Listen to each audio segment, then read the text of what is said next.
Mas eu peço para você abrir a sua Bíblia no Evangelho de Lucas, capítulo 19. Nós vamos ler do verso 28 até o verso 46.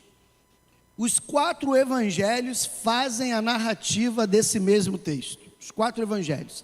Tamanha a importância desse evento.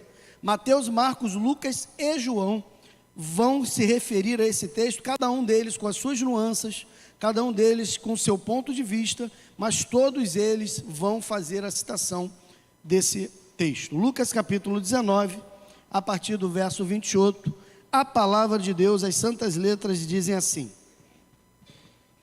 E depois de dizer isto, Jesus prosseguia a sua viagem para Jerusalém. E aconteceu que ao aproximar-se de Betfagé e de Betânia, junto ao Monte das Oliveiras, Jesus enviou 2 dos seus discípulos, dizendo-lhes: Vão até a aldeia que fica adiante, e ao entrar encontrarão preso um jumentinho, o qual ainda ninguém montou. Desprendam o jumentinho e tragam aqui. Se alguém perguntar, por que o estão desprendendo? Respondam assim, porque o Senhor precisa dele. E indo os que foram mandados, acharam tudo conforme Jesus lhes tinha dito. Quando eles estavam soltando o jumentinho, os donos do animal disseram: Por que estão desprendendo o jumentinho? E eles responderam: Porque o Senhor precisa dele. Então trouxeram o jumentinho até Jesus e, pondo as suas capas sobre o animal, ajudaram Jesus a montar. À medida que Jesus avançava, as pessoas estendiam as suas capas no caminho, e quando Jesus se aproximava da descida do Monte das Oliveiras, toda a multidão dos discípulos começou, com muita alegria, a louvar a Deus em alta voz, e por todos os milagres que tinham visto. Eles diziam: Bendito é o Rei que vem em nome do Senhor, paz no céu e glória nas maiores alturas. Alguns dos fariseus lhes disseram em meio à multidão: Mestre, repreenda os seus discípulos. Mas Jesus respondeu: Eu afirmo a vocês que se eles se calarem, as próprias pedras clamarão. Quando Jesus ia chegando a Jerusalém, vendo a cidade, chorou por ela, dizendo: se você soubesse ainda hoje o que é preciso para conseguir a paz. Mas isso está agora oculto aos olhos de vocês. Pois virão dias em que os seus inimigos cercarão vocês em trincheiras e apertarão o cerco por todos os lados, e vão arrasar todos e matar todos os seus moradores. Não deixarão pedra sobre pedra, porque você não reconheceu o tempo em que Deus veio visitá-la. Depois, entrando no templo, Jesus começou a expulsar os que ali vendiam, dizendo-lhes: Está escrito, a minha casa será chamada casa de oração, mas vocês fizeram dela um covil de salteadores. Pai das luzes, em nome de Jesus, em Ti, ó Deus, que não há sombra e nem mudança, Tu és o mesmo ontem, hoje e será para todo sempre. Pedimos-Te, ó Deus, nessa noite, que Tu fales com cada um de nós de maneira profunda. Tu conhece aquilo que vai no interior de cada um dos Teus filhos e daqueles que aqui estão, que talvez ainda não sejam Teus filhos. E por isso eu Te peço, ó Deus, a ministração do Teu Espírito sobre nós. Que essa noite seja uma noite de reencontro com o Senhor, que seja uma noite de conversão, que seja uma noite de libertação, que seja uma noite de cura, que seja uma noite de transformação, e que tudo isso, ó Deus, tenha um único propósito: a glória do Teu nome, Senhor. Que não seja de forma alguma o preletor, mas que seja o Teu Espírito a falar nesta hora, para a glória de Jesus, em nome de quem oramos, amém. A caminhada até Jerusalém, ela não começou nesse texto. Quando a gente começa a ler esse texto, a gente tem uma impressão, a gente parece que vai engolindo algumas palavras e os nossos olhos ficam viciados e eles conseguem ver apenas aquilo que nós já ouvimos tantas e tantas vezes. Mas se você perceber, o Evangelho de Lucas, no capítulo 9, verso 51, vai dizer que a caminhada para Jerusalém, ela começa lá atrás, 10 capítulos antes. É lá atrás que Jesus começa e convoca os seus discípulos a caminharem em direção a Jerusalém.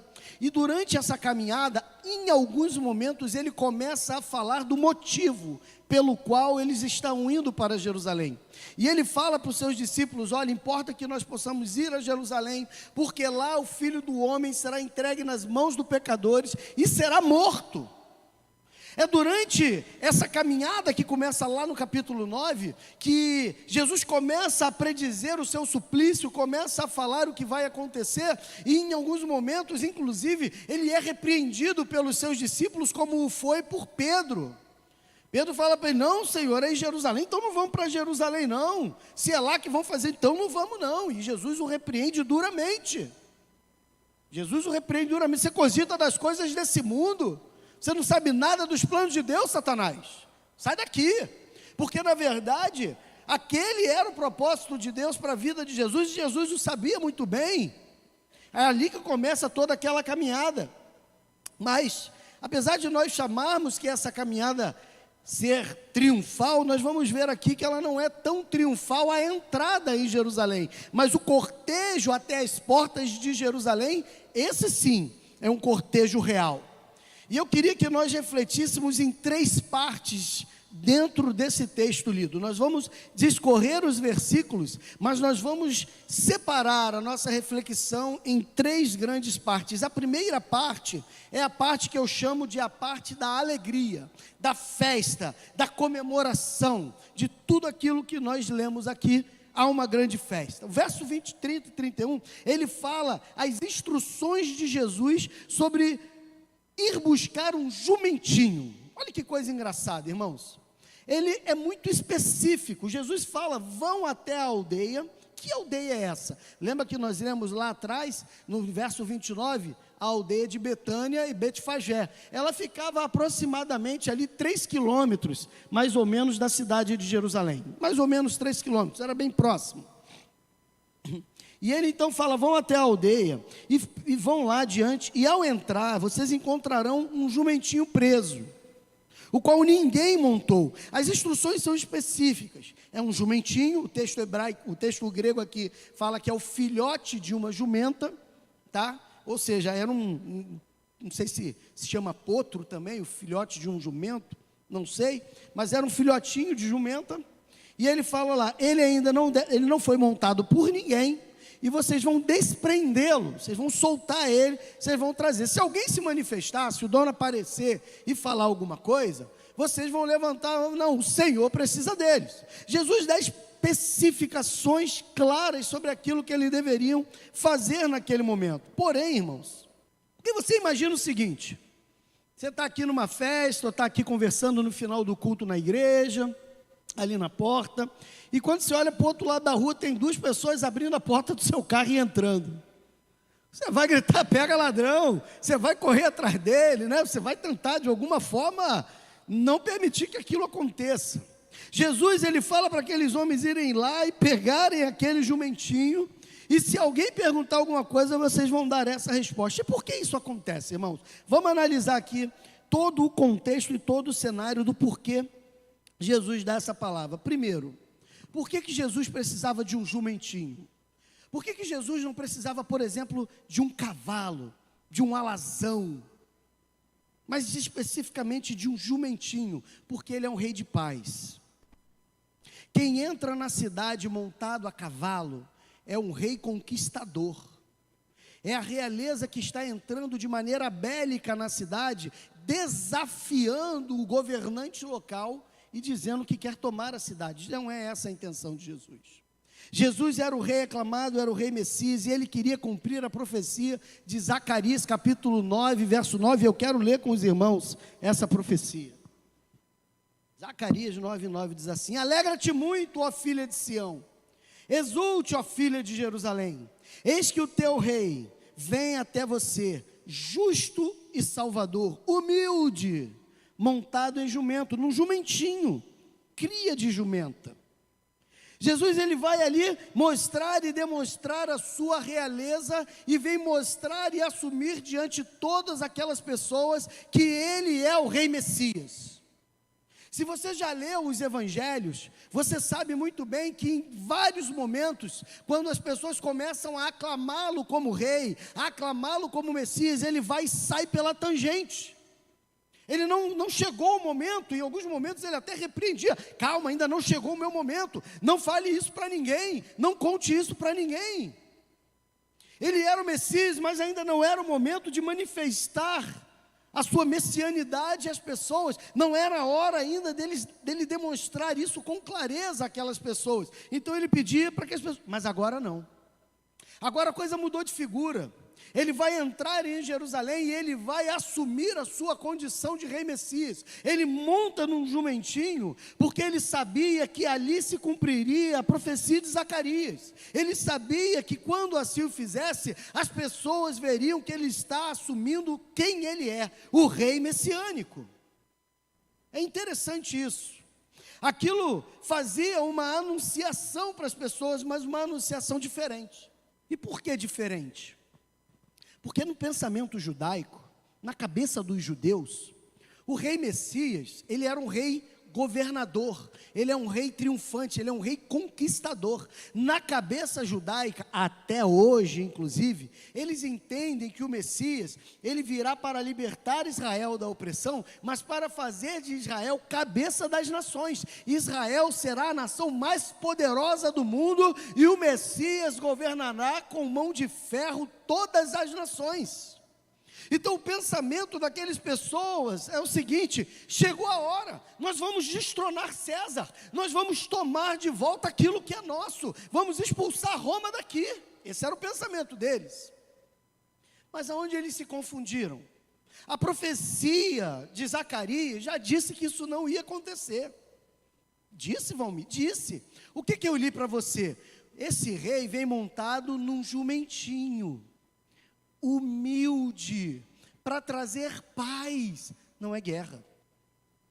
Jesus não reivindica a coroa de César, porque o seu reinado naquele momento ele é inaugurado, mas ele não é consumado.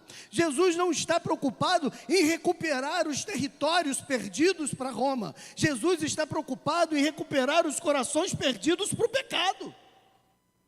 O que Jesus quer entrando em Jerusalém é pagar o preço pelo pecado para que eu e você pudéssemos ter a liberdade e a salvação em vida eterna. Jesus não queria o território de Jerusalém, Jesus queria o seu coração. É isso que ele queria. Mas os homens não entenderam naquela época como não entendem hoje. Porque as motivações que às vezes nos trazem para a igreja são motivações completamente diferentes daquela que realmente deveria ser.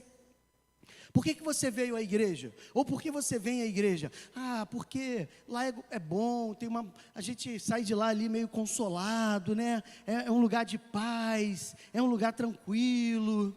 Ah, porque eu tenho muitos amigos. Ah, porque está dando tudo errado na minha vida. Eu preciso de uma oração. A gente vai criando motivos e vai criando razões para buscarmos a igreja, para estarmos em Deus, da mesma maneira que aqueles judeus buscavam razões erradas e equivocadas.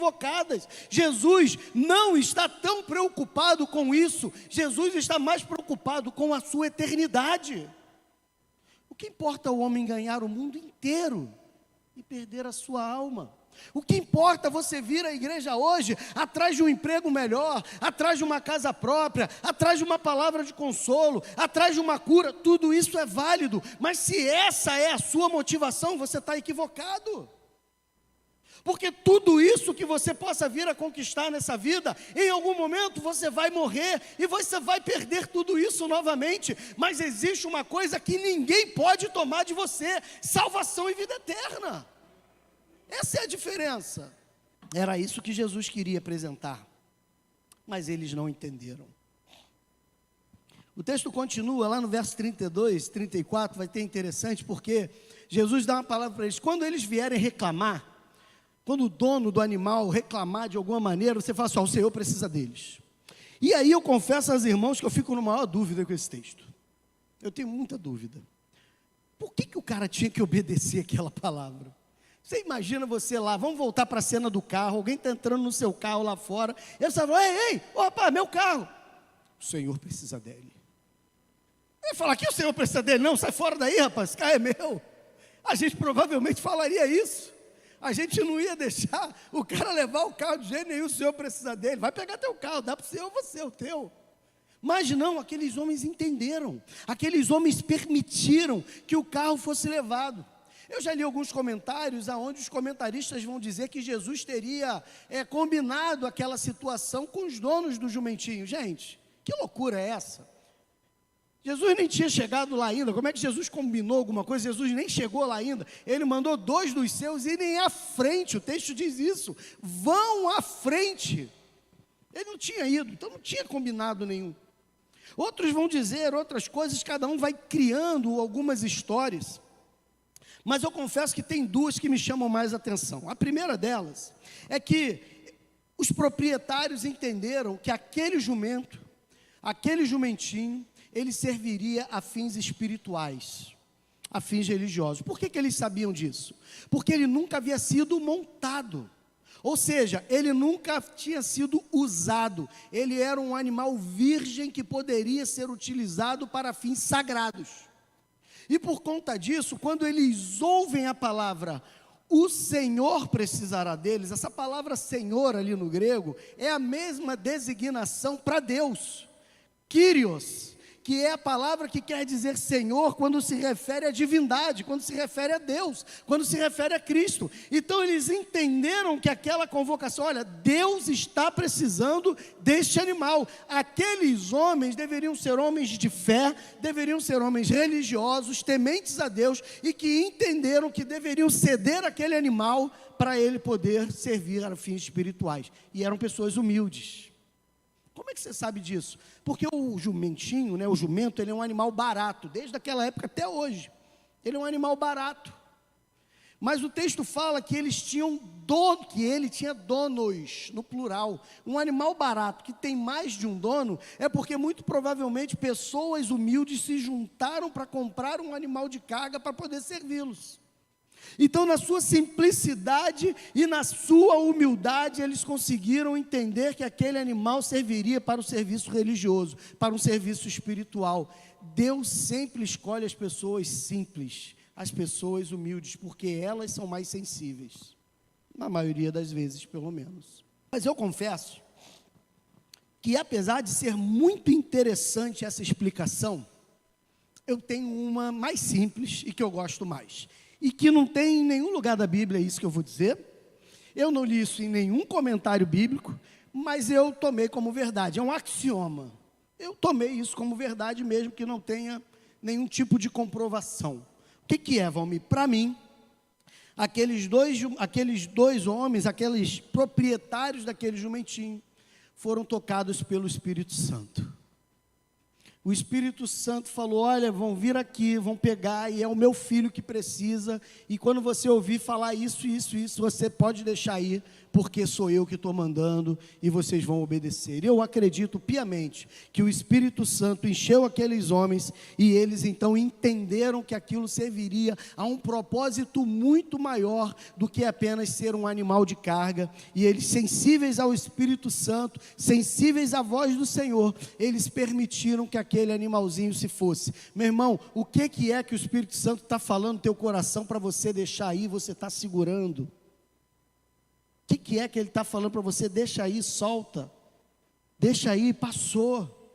E você talvez esteja com o coração embrutecido, não tentando reter, não retenha. Se o Espírito Santo mandar, vai lá e faz. Valmir, mas o que vai acontecer? Eu não faço ideia, mas se Deus tiver o controle da sua vida, você está no lugar mais seguro do mundo. Então descansa em Deus, fica tranquilo, não se preocupa, lança sobre Ele e deixa Ele agir. É assim que o Espírito trabalha. O vento sopra onde quer, ouve a sua voz, mas não sabe se de onde vem e nem para onde ele vai. Você não precisa conhecer a ação do Espírito, você só precisa crer e obedecer, mais nada. O texto, verso 35 e 36, fala que eles lançavam as suas redes, as suas roupas. Antes disso, fala que eles tiravam as suas capas, as suas roupas e colocavam sobre o jumentinho para que Jesus sentasse. É uma espécie de cela, né? Ele faria ali uma espécie de cela. E a multidão também começou a fazer a mesma coisa. Só que não para selar o animal, eles começam a colocar as suas capas, eles começam a colocar as suas roupas ali à frente do animal para que ele passasse por cima, formando ali um tapete real. Gente, vai para Jerusalém 2000 anos atrás e imagina essa cena agora. Há uma multidão, o texto sagrado fala que é uma multidão. O texto sagrado não fala que é apenas os 12 apóstolos, há uma multidão. O povo está descendo do Monte das Oliveiras, eles não entraram em Jerusalém, eles estão descendo do monte, há uma tangente em descida, rumo em direção à cidade, eles estão a 3 quilômetros de Jerusalém, mas a multidão vai formando uma espécie de corredor e começa a louvar a Deus, a gritar, a jogar as suas roupas sobre o chão para aquele animal passar. O texto lucano não fala isso, mas Mateus e Marcos fala que o povo também pegava folhas de palmeiras nas mãos, por isso domingo de Ramos, e eles pegavam aqueles ramos e louvavam, balançavam a Deus e glorificavam a Deus. Era literalmente uma entrada real, era um rei triunfante chegando. Essa é a cena que está sendo vista ali. E o texto sagrado ele fala que toda a multidão com alegria louvava a Deus. Por que eles louvavam a Deus com essa alegria toda? Porque duas coisas eram muito claras para eles ali. A primeira delas, eles louvavam a Deus. O verso 38 diz assim, 37, lá no finalzinho fala assim: com muita alegria a louvar a Deus em voz alta por todos os milagres que tinham visto. Eles louvavam a Deus, eles glorificavam a Deus pelas proezas, pelos milagres, pelas maravilhas que eles viram Jesus operando. Afinal de contas, aquela multidão está acompanhando Jesus. É um povo que está andando, seguindo Jesus. E eles estão vendo Jesus curando leprosos, eles estão vendo Jesus curando cegos, eles estão vendo mudos falando, paralíticos andando. Eles estão vendo mortos ressuscitando, e eles começam a glorificar, eles irrompem em louvor e em adoração a Deus. É uma grande festa que está acontecendo ali, mas existe uma segunda razão. A segunda razão é porque eles veem naquela cena o cumprimento da promessa de Deus, o rei Messias chegou. É por isso que o louvor que eles entoam é: bendito é o rei que vem em nome do Senhor. Mateus e Marcos, eles ainda acrescentam uma expressão idiomática que não é usada por Lucas, porque Lucas ele escreve para o gentil, então o gentil não ia entender essa expressão idiomática, mas Marcos e Mateus e João, eles usam a expressão hosana. Hosana nas alturas. A gente canta isso, mas ninguém sabe o que é, né? A gente canta, mas ninguém sabe. Meu irmão, a gente só pode cantar o que a gente sabe, hein? Cantarei com o Espírito, mas cantarei com entendimento. A gente tem que saber o que canta. Você não sabe o que é, não canta não. Quando terminar, você chama ali o pastor, alguém da equipe de louvor, e fala assim: o que quer dizer isso? Para que você possa cantar com entendimento também. Hosana quer dizer: salva-nos, Senhor, nós imploramos. É isso que quer dizer. Hosana, salva-nos, Senhor, nós imploramos. Aquele povo olhava para aquela cena e via a promessa de Deus de Gênesis 3,15 se cumprindo. Da descendência da mulher virá aquele que esmagará a cabeça da serpente. O rei Messias chegou. Então o povo se alegrava, o povo glorificava, ainda com o pensamento na libertação de Roma, mas ainda assim glorificavam a Deus. Bendito que vem, o rei que vem em nome do Senhor. Ele não é um simples rei, ele não é um Herodes, ele é o rei que vem em nome do Senhor, ele é o Messias prometido. É nele que se cumprem todas as profecias. Mas o equívoco deles é que eles viram em Jesus um rei bélico e conquistador, quando deveriam ter visto o que João Batista viu: eis o Cordeiro de Deus, que tira o pecado do mundo. Eles estavam vendo o Jesus que hoje nós vemos, o leão de Judá, aquele que voltará e regerá as nações, aquele que vai destronar o poder de Satanás, aquele que vai subjugar o pecado. Assim nós vemos Jesus hoje, era assim que eles viram, mas eles estavam errados. Ali eles tinham que ver o Cordeiro de Deus, que estava tirando o pecado do mundo. E eles não conseguiram enxergar isso. Verso 39, a festa começa a mudar. É uma festa, o povo está cantando. Lembra que eu falei, a primeira parte que nós iremos refletir era num momento de alegria. Lembra que eu falei isso? A primeira parte é um momento de alegria. O povo está festivo, o povo está cantando, o povo está dançando, o povo está pulando, o povo está largando as suas vestes, comemorando a chegada do rei. Mas aí vem sempre o estraga-prazer. E aí vem aqueles estraga-prazeres, os fariseus, e falam para Jesus assim: mestre, repreenda os seus discípulos.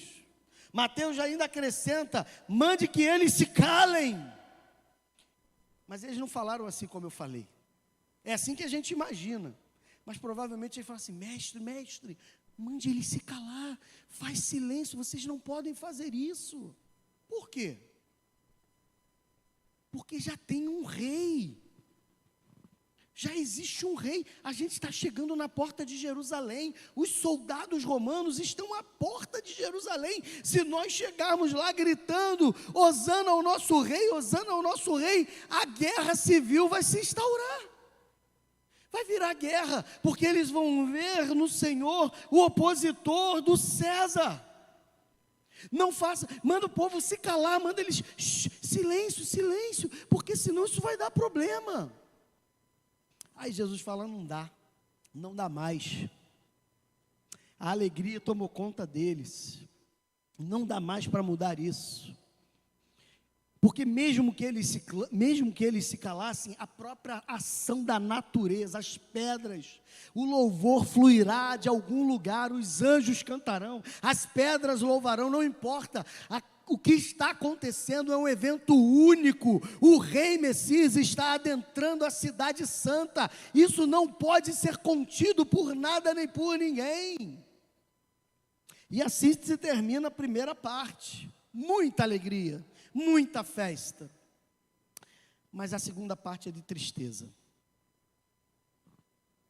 E a gente gosta de falar de coisa alegre.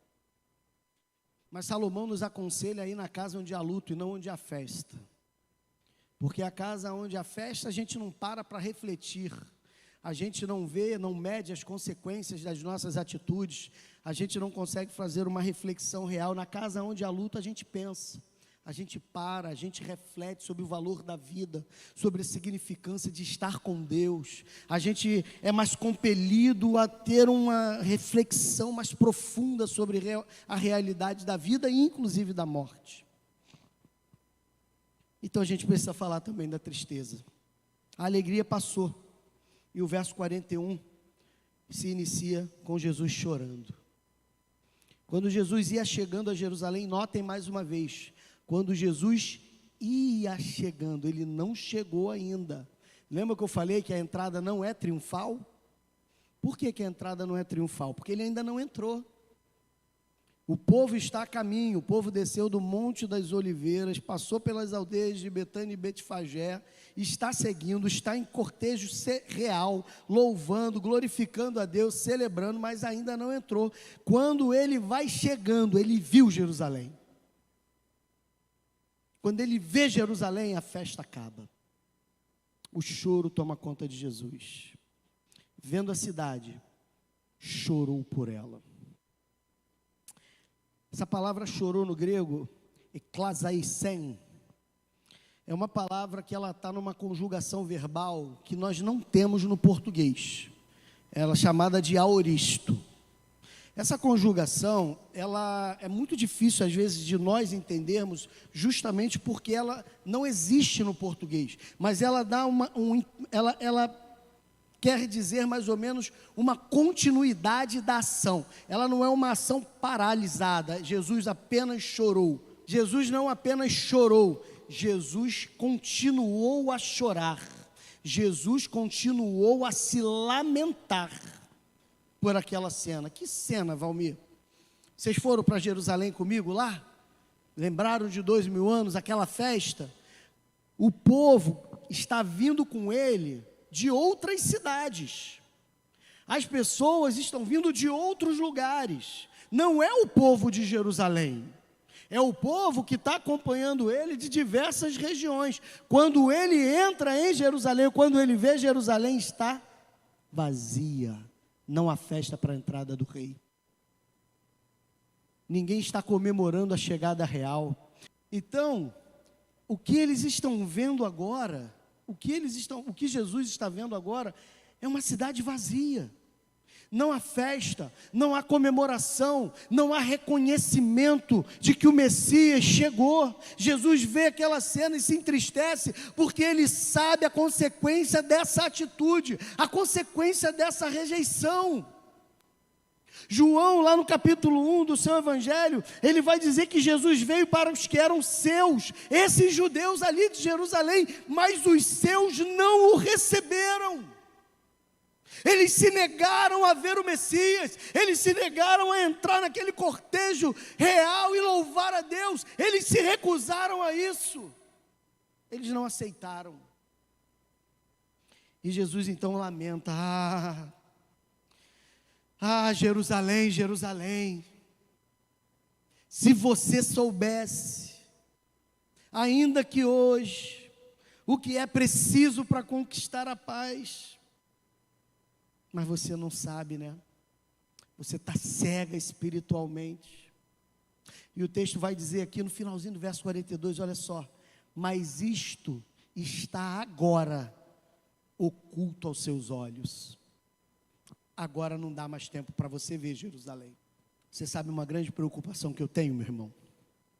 Eu não sei como é que é aqui, Adriano, mas lá em Pilares, a gente tem uma gama de pessoas que estão lá domingo após domingo. Às vezes de manhã e de noite.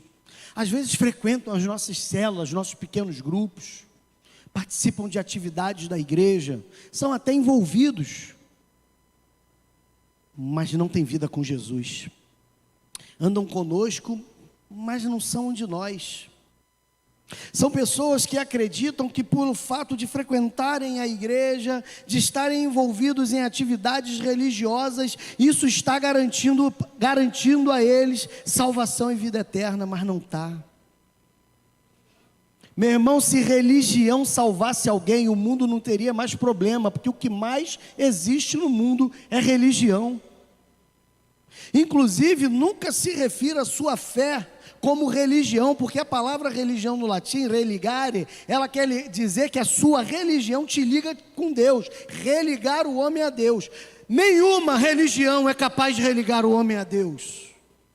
Só quem religa o homem a Deus é Jesus Cristo nosso Senhor. A gente precisa voltar a pregar isso. A gente tem que parar de ser prosélito e voltar a ser evangelístico, parar de querer gerar membros para a igreja e começar a gerar discípulos de Jesus Cristo, pessoas constituídas à imagem e semelhança de Deus, que nasceram de novo pelo poder de Deus. Meu irmão, se você está aqui nessa noite e não é membro dessa igreja, ou você está aqui nessa noite e é membro dessa igreja, mas você ainda não teve um encontro com Jesus, não sai daqui sem esse encontro hoje. Para de se preocupar com a religiosidade, com o cumprimento ritualístico. Para de se preocupar com as questiúnculas que os homens impõem e começa a olhar para a cruz. O tempo é hoje e é agora. Jesus olha para aquele povo e ele se entristece. Ele olha para aquela cidade e ele se entristece. Quando Jesus olha para você, ele se alegra. Quando Jesus olha pela sua vida, ele se emociona de alegria e não de tristeza. Quando ele vê Natanael, ele enche o pulmão: eis um verdadeiro israelita em quem não há dolo. Quando Deus fala de Jó para Satã, ele fala: observaste o meu servo Jó, não há homem como ele. Quando Deus fala de você, o que ele tem a dizer? Está na igreja, foi batizado, frequenta, às vezes nem frequenta, fica ali, chove não molha, pé na igreja, pé no mundo. Não toma uma decisão e acha que naquele dia o Eterno vai ter misericórdia. Não vai ter. O texto é claro, você vai ver isso aqui daqui a pouco. Jesus diz assim, verso 43, virão dias em que os seus inimigos cercarão você de trincheiras e apertarão o cerco por todos os lados, e vão arrasar você e matar todos os seus moradores, não deixarão pedra sobre pedra. Essa profecia se cumpriu 35 anos depois. 35 anos depois, Jerusalém foi invadida, foi tomada, foi destruída. A nação de Israel, o povo judeu, ficou sem pátria até 1948, mais de 1.500 anos, ou 1.900 anos, perdão.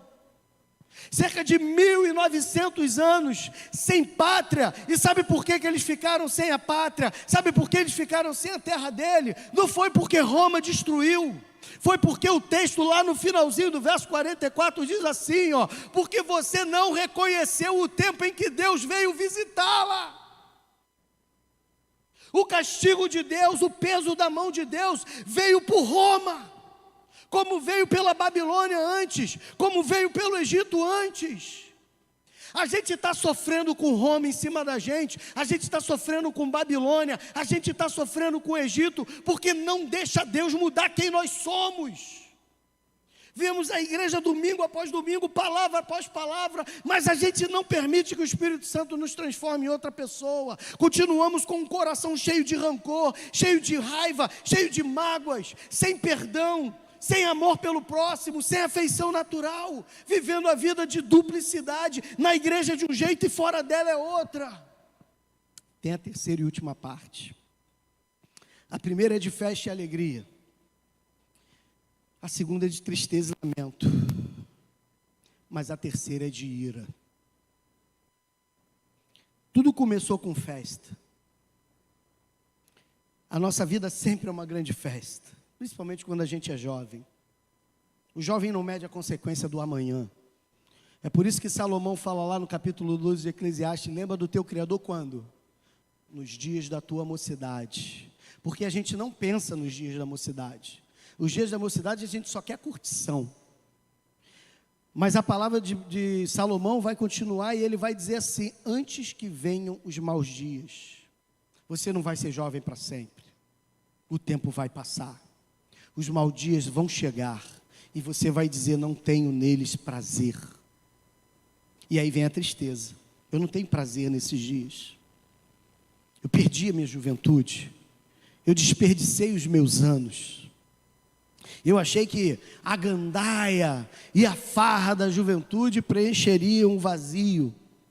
Mas agora eu vejo que não preencheram.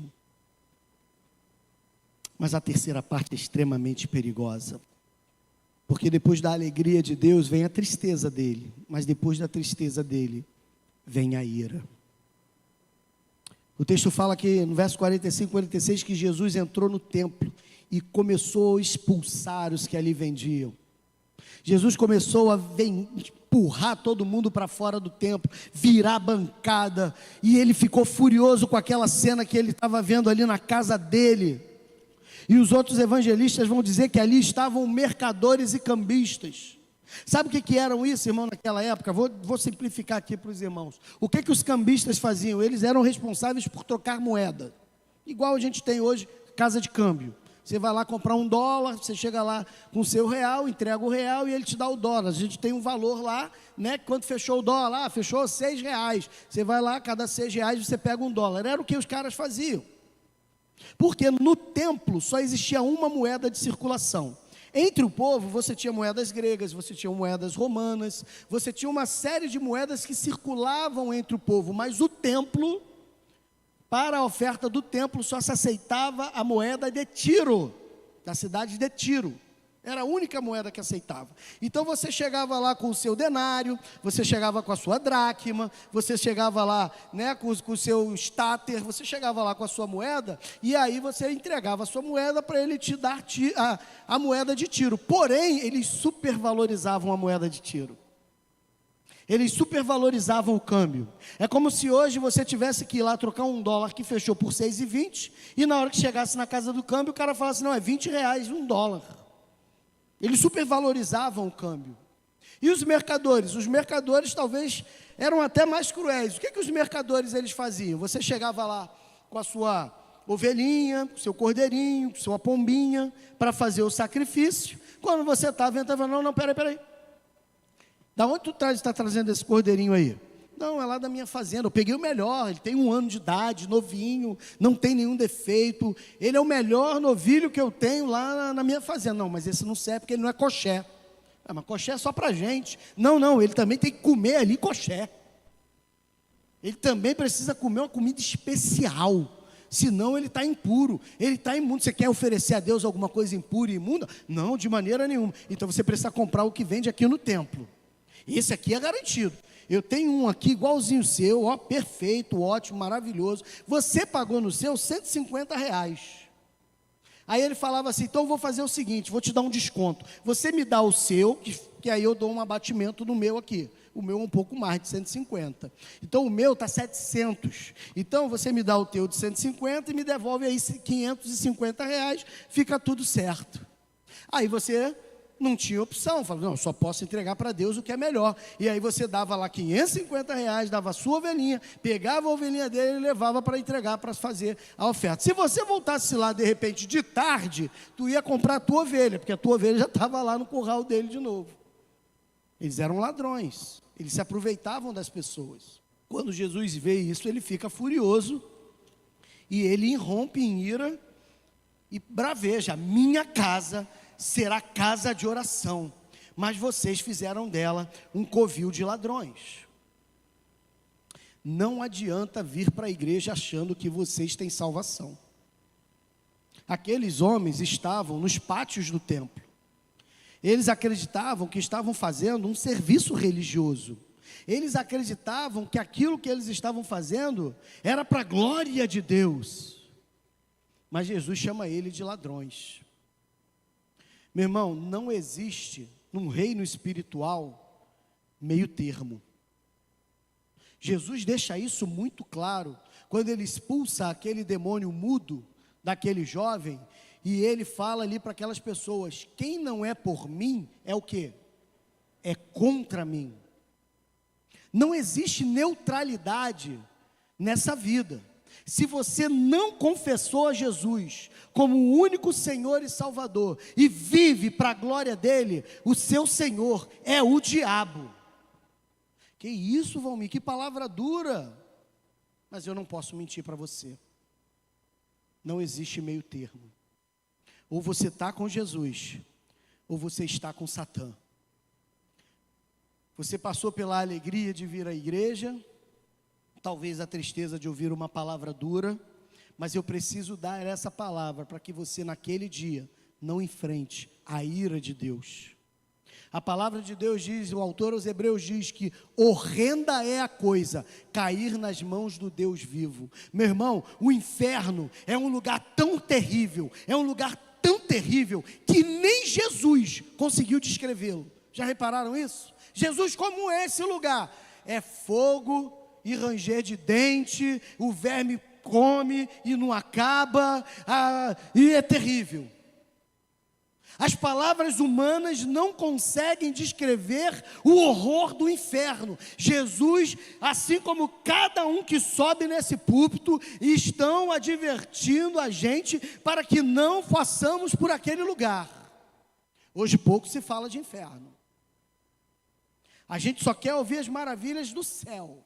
A gente só quer ouvir as maravilhas dessa terra. Meu irmão, se você não renunciar ao teu pecado, independentemente de qual é ele, se você sabe que o que você está vivendo é pecado, seja que todo mundo saiba, ou seja que ninguém vê, meu irmão, em nome de Jesus, não levanta dessa cadeira, antes de ter convicção de que o Espírito Santo te curou, que o Espírito Santo te perdoou, e que o Senhor Jesus te salvou. Nós não sabemos quando o Rei voltará. A salvação de você precisa ser efetivada hoje, há uma urgência nisso.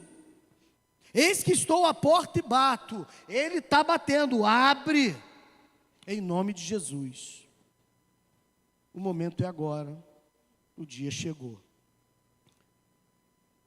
Falo isso para que você não enfrente a ira.